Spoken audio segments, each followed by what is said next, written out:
ओम सर्वमंगलमंगल्ये शिवे सर्वार्थसाधिके शरण्ये त्र्यंबके गौरी नारायणि नमोस्तुते। सृष्टि स्थिति विनाशानां शक्तिभूतेन सनातनी गुणाश्रये गुणामयी नारायणि नमो नमः। शरणागत दीनार्थ परित्राणपरायणे सर्वस्वार्थी हरे देवी नारायणि नमोस्तुते। आद्याशक्ति महामाया जगज्जननी भगवती তিনি ত্রিলোক জুড়ে তিনি পরিব্যাপ্ত হয়ে রয়েছেন। 12 মাসে তিনি বিভিন্ন রূপে বিভিন্নভাবে তিনি এই ধরাধামে এই জগৎ সংসারে তিনি আবির্ভূত হন।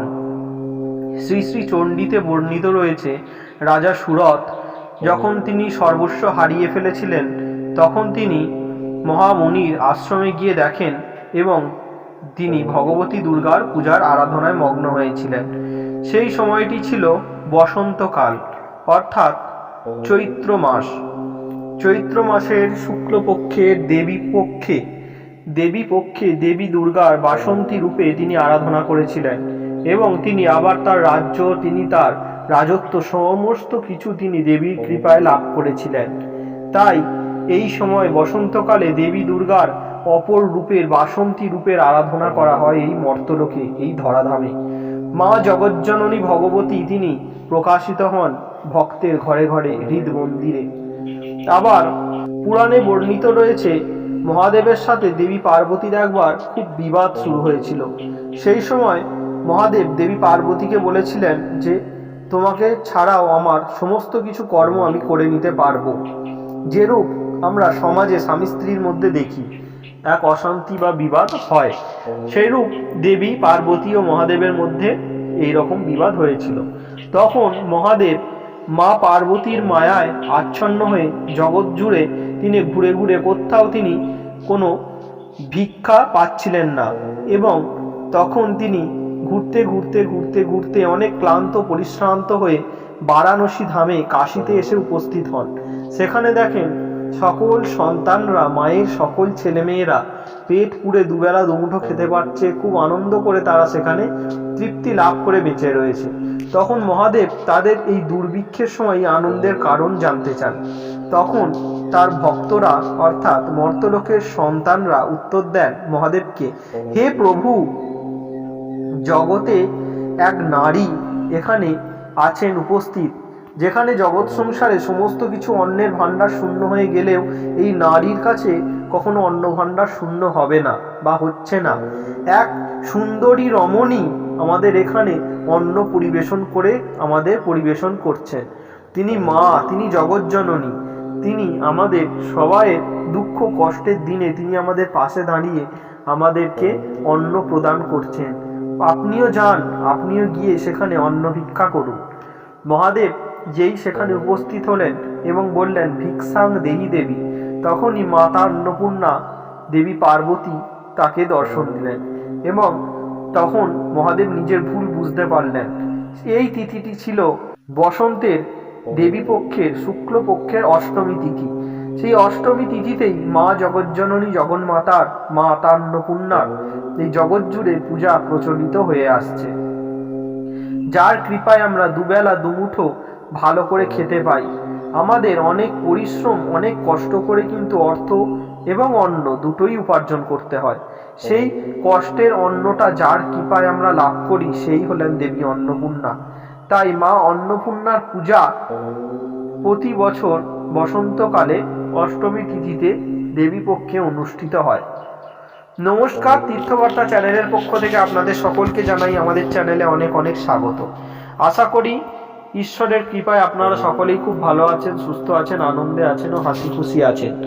আজকে আমরা আলোচনা করতে চলেছি চৈত্রের নবরাত্রিতে বাসন্তী পূজা এবং অন্নপূর্ণা পূজাকে কেন্দ্র করে। এই সময় ঠিক কোন কাজগুলি করলে জগন্মাতার কৃপায় আমাদের কখনোই সংসারে অন্ন কষ্টের অভাব থাকবে না। পিতামাতারা কখনো চান না তাদের সন্তানরা না খেতে পেয়ে থাকুক, তারা সে না খেতে পেয়ে দিন যাপন করুক, সে কোনো পিতামাতাই কখনোই চান না তার সন্তান অভুক্ত থাকুক। সকল পিতামাতাই চান তার সন্তান যেন দুধে ভাতে থাকে, তার পাশাপাশি নিজেরাও যেন একটু ভালো থাকে। সেই বিষয়ে বিস্তারিত আলোচনা করবে এই ভিডিওর মাধ্যমে, যে এই অন্নপূর্ণা পূজার সময় কোন কাজগুলি করলে আমরা একটু ভালো থাকবো, সারা জীবন একটু সুখে থাকবো, একটু মায়ের কৃপায় আমরা স্বাচ্ছন্দ্যে জীবনযাপন করব। বিস্তারিত আলোচনা করব আমরা এই ভিডিওর মাধ্যমে।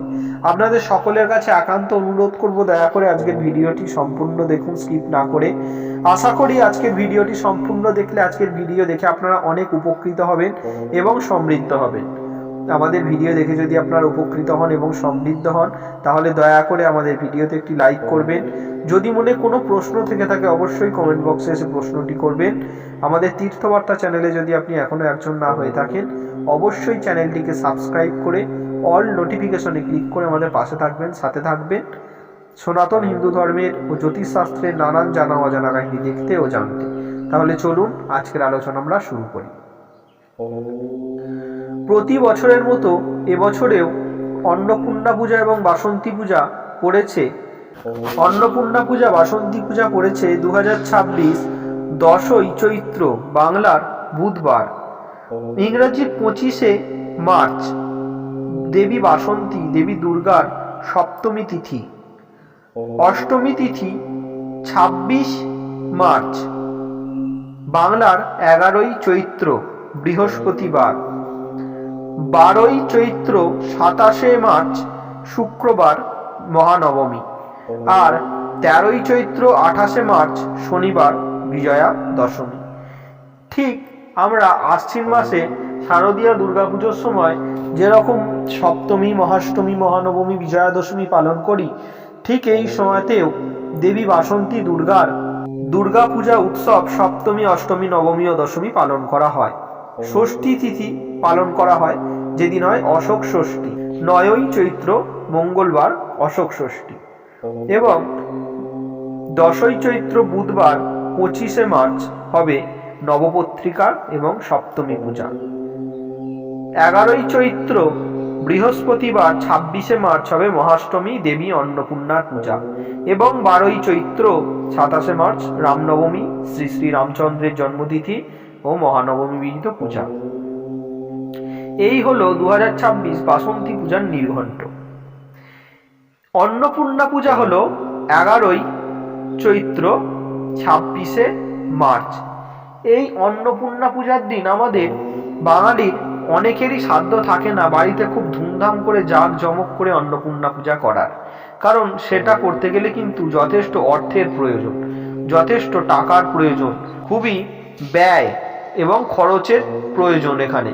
তাই অনেক মানুষের অনেক সাধ্য থাকে না এই অন্নপূর্ণা পূজা করার। অন্নপূর্ণা পূজা আমরা না করেও কিন্তু মাতা অন্নপূর্ণার কৃপা আমরা জীবনে লাভ করতে পারি। কিভাবেই সেই বিষয়ে আলোচনা করব এই ভিডিওর মাধ্যমে।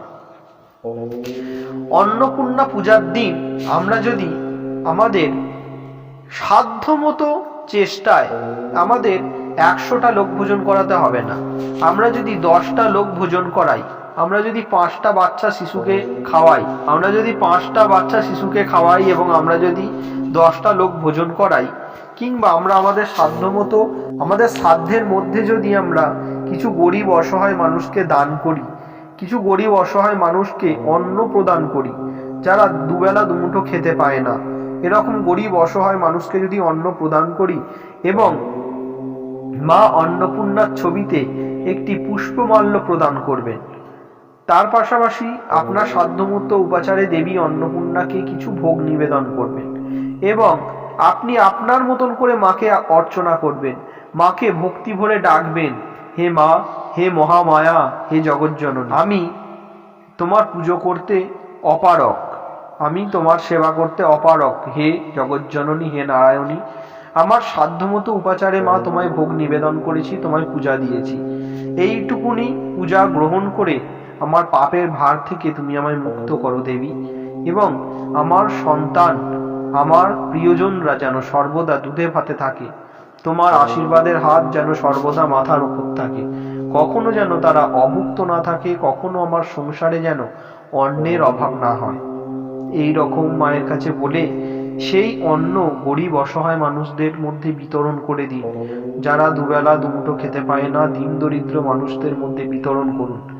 এর ফলে আপনার জন্ম জন্মান্তরের পাপ কিন্তু ক্ষয় হবে এবং মা অন্নপূর্ণার কৃপায় আপনি পাপের ভার হতে মুক্তি লাভ করবেন এবং আপনার সন্তানরা, প্রিয়জনরা মায়ের কৃপায় সর্বদা সুখে শান্তিতে স্বাচ্ছন্দ্যে দিন যাপন করবে। কখনো তাদের অন্ন কষ্ট, কখনো তাদের দারিদ্রতা স্পর্শ করতে পারবে না। দেবী অন্নপূর্ণার কৃপায় সর্বদা শান্তি থাকবে আপনার সংসারে। কখনো বিবাদ অশান্তি বিরাজ করবে না, কখনো অলক্ষ্মী আপনার সংসারে প্রবেশ করতে পারবে না।